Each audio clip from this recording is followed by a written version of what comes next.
Thank you, Senator Merkley. I mentioned earlier the history of the section that the Republican budget chairman is using to perform this multi-trillion-dollar magical act of making huge deficit-busting numbers disappear.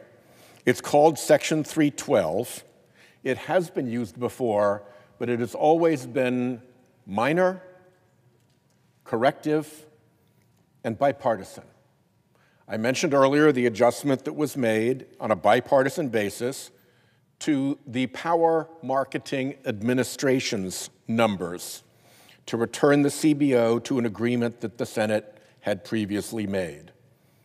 That was not enormously consequential. This is almost certainly the first time you're hearing about it. Again, in 2023, as budget chair with Republican Chair Jody Arrington on the House side, we made a $105 million adjustment to a dairy program. Today we're talking about trillions.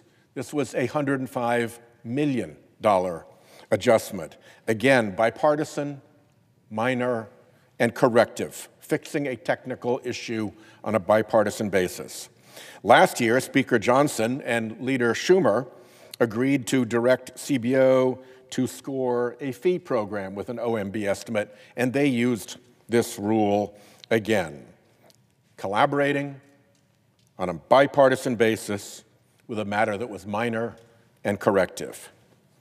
Well, this is different. This is trillions. And Republicans are using this rule to pretend that it's not. Well, there are lots of ways to look at who's right. Time obviously will tell. But this bill actually has a tell right in it. Page 754 of this bill is the reality check on whether or not they're running up the debt by trillions. We know they're running up the debt by trillions because they say so in this bill. You can play Senate procedural fakery. You can wave magic wands around numbers all day long, but someday, soon, you hit reality. And you hit reality in the real world of markets and selling treasury bonds and having a legal debt limit. If this did not raise the debt by trillions, they would not need to raise the debt limit by trillions. Here is the text. Subtitle C, increase in debt limit. Section 72001, modification of limitation on the public debt. The limitation under Section 3101B of Title 31 is increased by $5 trillion. They're dodging the parliamentarians' ruling by letting the budget chair make a $1 trillion magic wand maneuver because they know pretty darn well what the parliamentarians' ruling would be. And how do they know what the parliamentarians' ruling would be? Because the answer's in their own damn bill.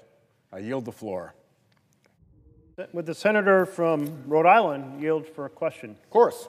You mentioned the use of Section 312, which gives some flexibility to resolve, as you put it, minor issues on a bipartisan basis to correct an issue, a technical issue. In those cases you mentioned, were those on a reconciliation bill?